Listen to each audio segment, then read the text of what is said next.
Shalom, shalom, très chers téléspectateurs, que Dieu vous bénisse là où vous nous suivez. Bien, vous êtes dans CGC TV, croissez dans la grâce et dans la connaissance télévision avec le pasteur Jimmy Sema. Bien, très chers téléspectateurs, le thème de la prédication d'aujourd'hui est intitulé « Les codes de l'esprit ». Bien, j'aimerais faire la prière avant de commencer cette prédication. Éternel Dieu, je te rends grâce pour ce privilège que tu m'as accordé pour prêcher ta parole à la multitude des gens qui ont disposé leur cœur pour suivre cette prédication. Laisse que ton esprit touche leur cœur pour qu'ils saisissent ce message. Je te rends toute la gloire, c'est toi qui es notre Dieu. Au nom de Jésus. Amen. Praise God. Hallelujah. Bien, très chers téléspectateurs, comme je vous ai dit, le thème de la prédication d'aujourd'hui est intitulé « Les codes de l'esprit ». Vous savez, très chers téléspectateurs, un code cache un message. Vous savez, même dans les codes de la route, les conducteurs savent très bien décodifier les messages qui sont cachés dans chaque panneau de signalisation. Et celui qui ne connaît pas, ou celui qui ne connaît pas comment décodifier les messages qui se trouvent dans chaque panneau de signalisation, et cette personne fera des grosses bêtises. Pourquoi la personne fera des grosses bêtises? Parce qu'elle ne connaît pas, c'est-à-dire la personne ne connaît pas décodifier les messages qui sont cachés dans chaque panneau de signalisation. Vous savez, même dans le code de la route, il y a des panneaux qui signalent de céder les passages. Il y a des panneaux qui signalent il faut faire un stop. Il y a des panneaux qui signalent non, attention ici, il faut réduire la vitesse parce que tu es devant un virage. Et si tu ne suis pas ces panneaux, ou si tu ne connais pas décodifier les messages qui sont dans ces panneaux, là, ça sera une catastrophe.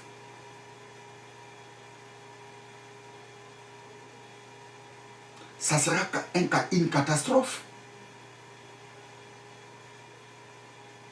Pourquoi? Parce que la personne ne connaît pas décodifier les messages qui sont cachés dans les panneaux des signalisations, des codes de la route. Praise God, hallelujah. Les codes de l'esprit. Vous savez, très chers téléspectateurs, les parler en langue et les codes de l'esprit. Pourquoi les parler en langue est un code de l'esprit? Parce que personne peut comprendre ces messages sans l'interprétation. Quelque chose qui est caché, c'est un code.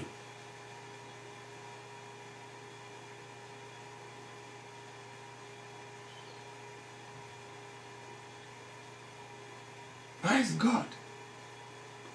Le parler en langue est un code de l'esprit. Tu ne peux pas comprendre le message qui est caché dans le parler en langue sans l'interprétation. Nous allons lire 1 Corinthiens 14. 1 Corinthiens 14. 1 Corinthiens 14 et 2. 1 Corinthiens 14, 2 jusqu'au verset 5. 1 Corinthiens 14, 2 jusqu'au verset 5. En effet, celui qui parle en langue ne parle pas aux hommes, mais à Dieu, car personne ne le comprend. Et c'est un esprit qu'il dit des mystères.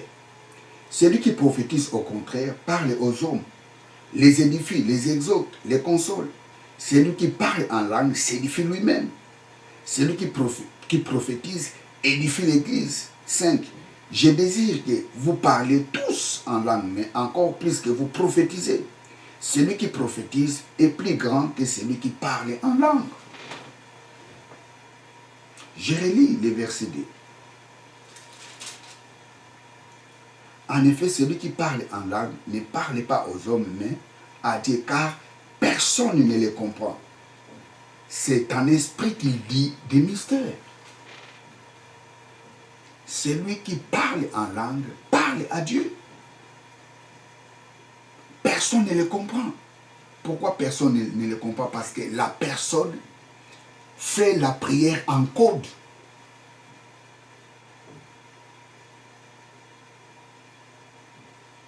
Et cette prière, un humain peut les comprendre, sauf ou si seulement la personne l'interprète. Ce message, l'interprète tout ce qu'il est en train de dire. Mais s'il ne l'interprète pas, la personne ne le comprendra jamais. Le parler en langue est un code de l'esprit. Vous savez, très chers téléspectateurs, le parler en langue est un langage que Dieu a choisi pour scandaliser les incrédules. Dieu a choisi de parler en langue pour scandaliser tous ceux qui refusent de croire à sa parole. Nous allons lire Ésaïe 28, verset 11. Ésaïe 28, verset 11. Ésaïe 28, verset 11. Eh bien, c'est par les hommes aux lèvres balbutiantes et au langage barbare que l'Éternel parlera à ses peuples. Ici, le prophète Ésaïe dit, Dieu dit à travers la bouche du prophète Ésaïe, Dieu parlera à ce peuple avec un langage bégayant. Dieu parlera à ce peuple avec une langue étrangère.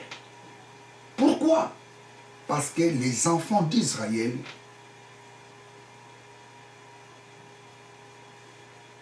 n'écoutaient pas tout ce que Dieu leur parlait à travers les prophètes.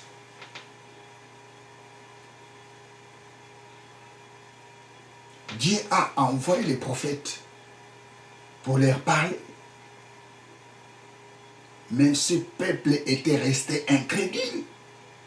Et Dieu dit, comme ce peuple ne veut pas écouter tout ce que je leur dis, je leur parlerai à une langue étrangère.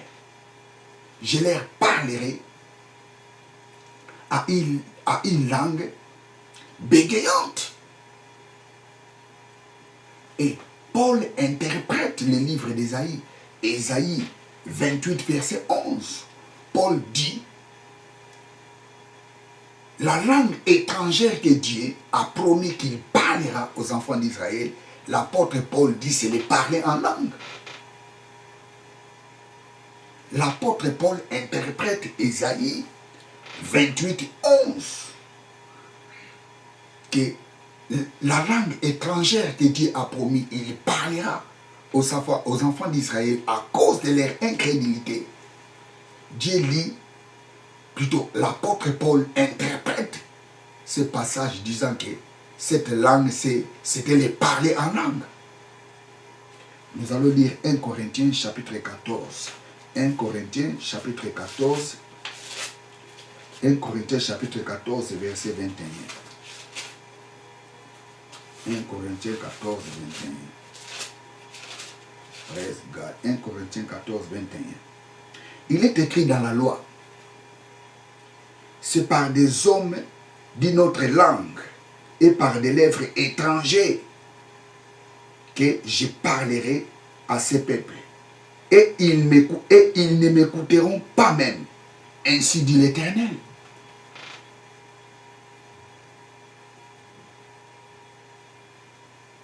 Dieu dit à travers la bouche des prophètes Ésaïe, et ces peuples, je leur parlerai à une langue étrangère. Je leur parlerai à une langue balbutiante. L'apôtre Paul interprète ce passage d'Ésaïe 28. L'apôtre Paul dit, c'est de parler en langue. Le parler en langue est une langue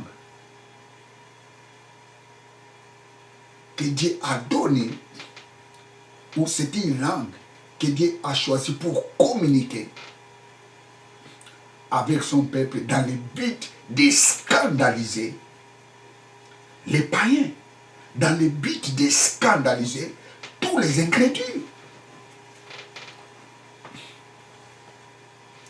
J'ai lu ce passage, 1 Corinthiens 14 et 21. Il est écrit dans la loi, donc la loi, les livres d'Ésaïe se trouvent dans les livres de la loi. Il est écrit dans la loi. C'est par des hommes d'une langue, c'est par des hommes d'une autre langue et par des lèvres étrangères que je parlerai à ces peuples et ils ne m'écouteront pas même. Ainsi dit le Seigneur. Ici, l'apôtre Paul parlait d'Ésaïe 28, verset 11. Je relis Ésaïe 28, verset 11. Ésaïe 28. Verset 11. Ésaïe 28, verset 11. Eh bien, c'est par des hommes aux lèvres balbutiantes et au langage barbare que l'Éternel parlera à ses peuples. Ésaïe interprète ce passage disant que Dieu parlait du parler en langue. Le parler en langue est un langage que Dieu a choisi pour parler avec son peuple dans le but de scandaliser les incrédules. Et l'apôtre Paul dit, même si à travers les parler en langue, ces peuples ne m'écouteront pas, même si je parle à ces peuples dans une langue étrangère, dans une langue balbutiante, ces peuples ne m'écouteront pas. Vous savez, aujourd'hui, très chers téléspectateurs, les parler en langue est une langue qui est critiquer. Plusieurs gens critiquent les parler en langue. C'est normal.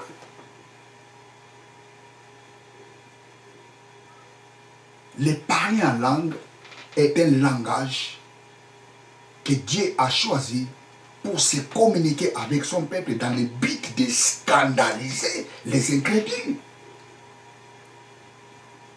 Tous les gens qui critiquent les parler en langue,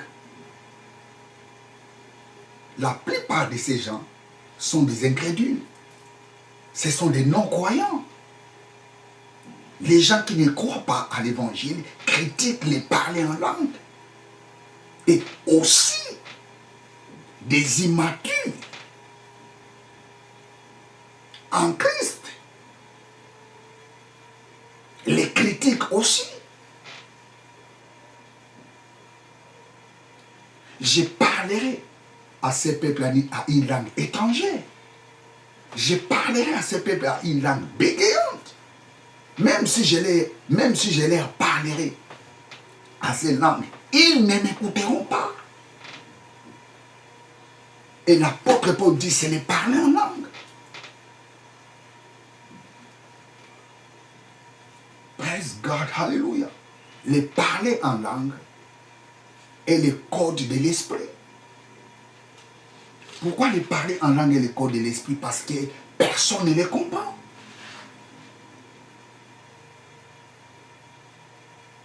Personne ne comprend ces messages. Et comme personne ne comprend ces messages, et c'est parler en langue scandalise les gens. Praise God. Nous allons lire 1 Corinthiens, toujours 14 et 22. 1 Corinthiens 14, 22. 1 Corinthiens 14, 22. 1 Corinthiens 14, 22. 1 Corinthiens 14, 1 Corinthiens 14, 22. Par conséquent, les langues sont un signe, non pour les croyants, mais pour les non-croyants. Je relis. Par conséquent, les langues, c'est-à-dire les parler en langue, sont un signe, non pour les croyants, mais pour les non-croyants. Les parler en langue est un code pour les non-croyants.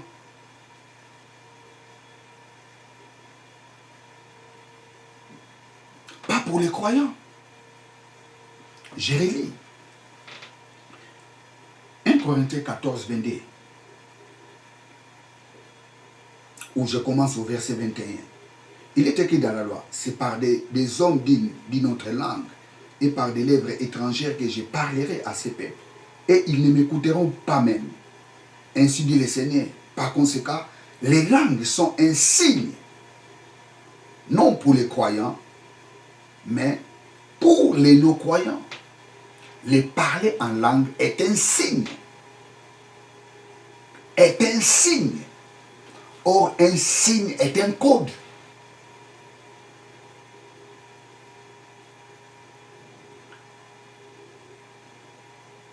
Les parler en langue est un code pour les non-croyants.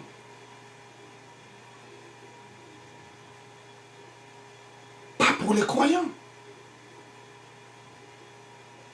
Les parler en langue dérange les incrédules. Les parler en langue dérange les non-croyants. Les parler en langue les dérange. Pourquoi? Parce qu'ils ne comprennent pas les messages qui est caché.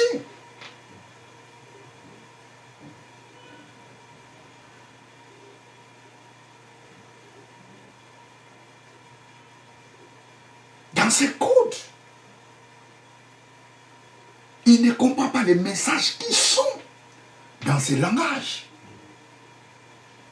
Et au finish, qu'est-ce qu'ils disent? Ces gens sont des aventuriers. Tous les gens qui parlent en langue, on les qualifie des aventuriers. Et les gens qui les qualifient des aventuriers, ce sont des non-croyants. Parce que le parler en langue est un langage que Dieu a choisi pour scandaliser les incrédules, les non-croyants.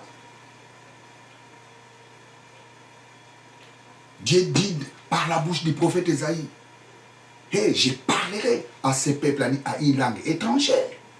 Je parlerai à ce peuple à une langue barbare.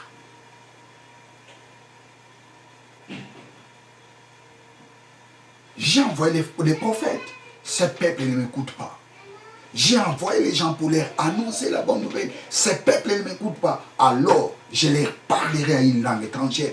Paul dit, cette langue étrangère, c'est le parler en langue.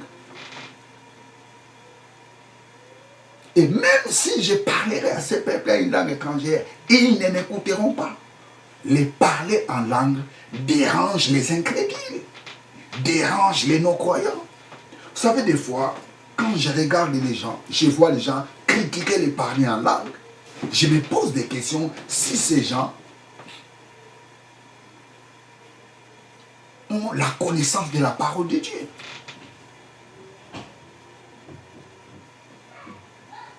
Quand un serviteur de Dieu critique les parler en langue, vous devez mettre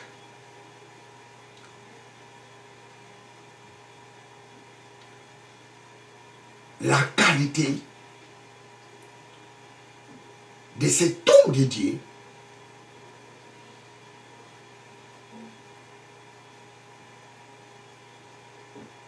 en doute.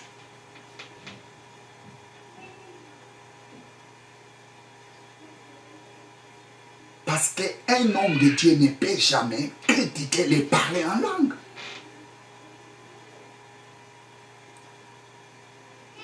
Le parler en langue est un code que Dieu a donné à ses enfants pour parler avec lui. Le parler en langue ne scandalise pas les enfants de Dieu, mais par contre, le parler en langue scandalise les païens, scandalise les incrédules. Alors, il est anormal de voir un enfant de Dieu être scandalisé quand quelqu'un parle en langue. Soit il est incrédule, ou soit il est immature.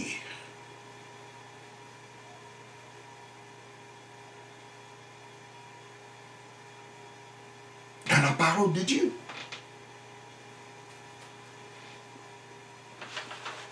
Praise God, hallelujah, praise God. Je lis 1 Corinthiens 14, je vais lire le verset 23.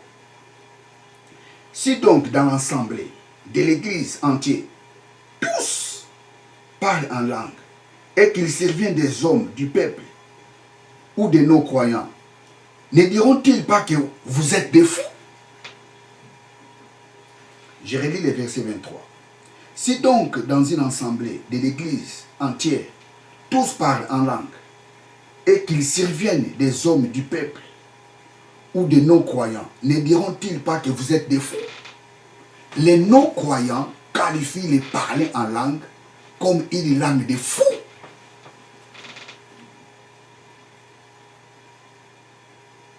Les incrédules qualifient les parler en langue comme une langue de fous. Comme une langue des gens qui ont des problèmes psychologiques.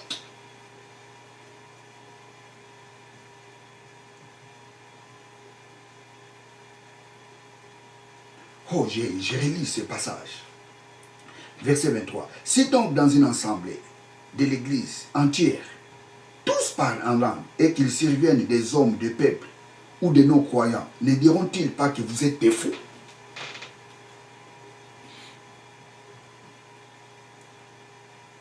Le parler en langue est considéré comme un langage des escrocs pour les non-croyants. Le parler en langue est qualifié comme une langue des gens qui ont des problèmes mentaux pour les non-croyants. Pourquoi? Parce qu'ils ne comprennent pas. ce langage. Nous allons lire Actes. Nous allons lire Actes des Apôtres. Actes 2. Acte 4. Plutôt Actes chapitre 2. La première fois, les apôtres ont parlé en langue. Acte 2. Acte 2. Acte 2. Acte 2, je vais commencer au verset 4. Et ils furent tous remplis du Saint-Esprit. Et ils se mirent à parler en langue. Parler en d'autres langues. Selon que l'Esprit leur donnait de s'exprimer. Or, il y avait en ces jours à Jérusalem des Juifs, des hommes pieux, de toutes les nations qui sont sous les ciels. Au bruit qu'il y ait, la multitude accourut et elle fut confondue parce que chacun les entendait parler dans sa propre langue. Ils étaient tous dans l'étonnement et la surprise, et ils se disaient les uns aux autres: voici ces gens qui parlent, ne sont-ils pas tous Galiléens? 8. Et comment les entendrons-nous dans notre propre langue, à chacun dans notre langue maternelle? Parthes, Mèdes, Élamites, ceux qui habitaient la Mésopotamie, la Judée, la Cappadoce, les Ponts, l'Asie, 10, la Pamphylie, la Pyrgie, la Pamphylie, à l'Égypte, les territoires de la Libye voisine, des Cyrènes, et ceux qui sont venus de Rome, juifs et prosélytes, crétois et arabes. Comment entendons-nous parler dans nos langues des merveilles de Dieu? 12. Ils étaient tous dans l'étonnement et, ne sachant que penser, ils se disaient les uns aux autres que veut dire ceci? 13. Mais d'autres se moquaient et ils disaient ils sont pleins de vin doux. Je reprends le verset 13. Mais d'autres se moquaient et disaient ils sont pleins de vin doux. Voilà. Pendant que les autres parlaient en langue, pendant que la multitude des gens étaient étonnés, mais il y avait un groupe qui se moquait d'eux. Qu'est-ce qu'ils disaient? Non, ces gens, ils ont bu du vin. C'est pour ça qu'ils parlent et disent n'importe quoi. Ces gens sont des fous. Ces gens sont des escrocs. Praise God, hallelujah. Pour la première fois, les gens qui ont parlé en langue, ils étaient critiqués. Donc c'est normal aujourd'hui, les gens critiquent les parler en langue. Moi, je vois des serviteurs de Dieu critiquer les parler en langue. Et les gens croient à tout ce qu'ils disent. Non, ce sont des païens qui sont scandalisés quand les gens parlent en langue. Un enfant de Dieu ne peut pas être scandalisé lorsqu'il voit quelqu'un parler en langue. Au moins s'il est immature en Christ. Mais s'il est une personne aguerrie, il est un homme fait, il ne critiquera pas les parler en langue. Au contraire, il va discerner pour savoir si cette langue qu'il parle est de Dieu ou cette langue ne vient pas de Dieu. Praise God, hallelujah. Le parler en langue est un code de l'esprit. Dieu a choisi cette langue pour se communiquer avec ses enfants. C'est pour cela que Paul dit, le parler en langue est un signe pour les non-croyants. Est un code pour les non-croyants. Ça reste un mystère pour les non-croyants. C'est pour cela qu'ils critiquent les parler en langue.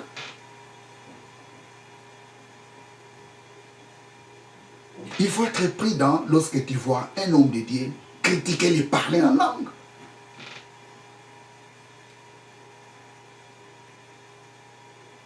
Praise God, hallelujah, praise God. Hallelujah, praise God, hallelujah. Je parlerai à ces peuples à une langue étrangère. Je parlerai à ces peuples avec une langue bégayante. Même si je leur parlerai avec cette langue, ils ne m'écouteront pas. Et Paul dit ce qu'Ésaïe disait, il parlait de parler en langue. 1 Corinthiens 14, verset 4. 1 Corinthiens 14, verset 4. Praise God. Alléluia. 1 Corinthiens 14, verset 4. 1 Corinthiens 14, verset 14. Car si je prie en langue, mon esprit est en prière, mais mon intelligence demeure stérile. Praise God. Alléluia. Écoutez, très chers téléspectateurs, je vais vous dire une chose. Les parler en langue a des caractères. Les premiers caractères du parler en langue,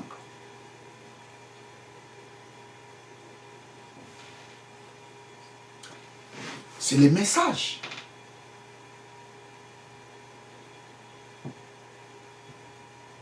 Les parler en langue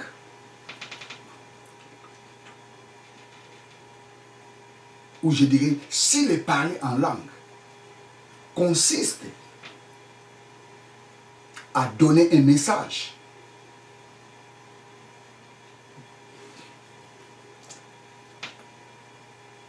ce parler en langue a besoin d'une interprétation.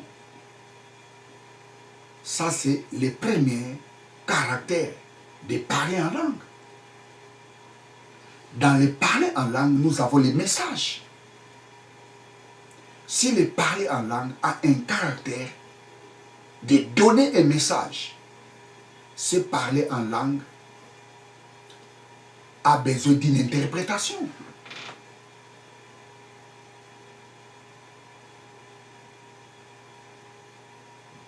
Nous allons lire 1 Corinthiens chapitre 14. 1 Corinthiens chapitre 14, verset 28. Verset 27 à 28. En effet, en est-il qui parle en langue que 2 ou 3 ou plus parlent, chacun à son tour, et que quelqu'un interprète? S'il n'y a pas d'interprète, qu'on se taise dans l'église et qu'on parle en soi-même et à Dieu. Je relis. En est-il qui parle en langue que 2 ou 3 ou plus parlent, chacun à son tour, et que quelqu'un interprète? S'il n'y a pas d'interprète, qu'on se taise dans l'église et qu'on parle en soi-même et à Dieu. Ça, c'est le premier caractère du parler en langue.